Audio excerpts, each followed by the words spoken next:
Hi, welcome to Richard Kabili YouTube channel, and for today's tutorial, I will be teaching you on how to enable and disable two-finger pan right number and basic gestures voice control on iPhone X. But first, kindly subscribe to this channel and don't forget to hit the subscribe button and the bell to notify you for the new updates. And let's start.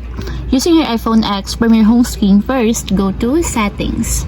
Then in the Settings, scroll down and find the Accessibility and then Top. Then in the Accessibility, scroll down again and go to Physical and Motor section and then tap the Voice Control.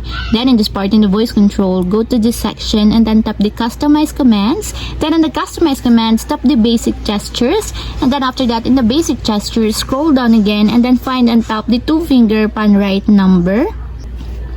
Then in the two-finger pan right number, as you can see that it is already enabled. But you have to activate also the switch button under the confirmation required to fully enable the two-finger pan right number in basic gestures until it becomes green.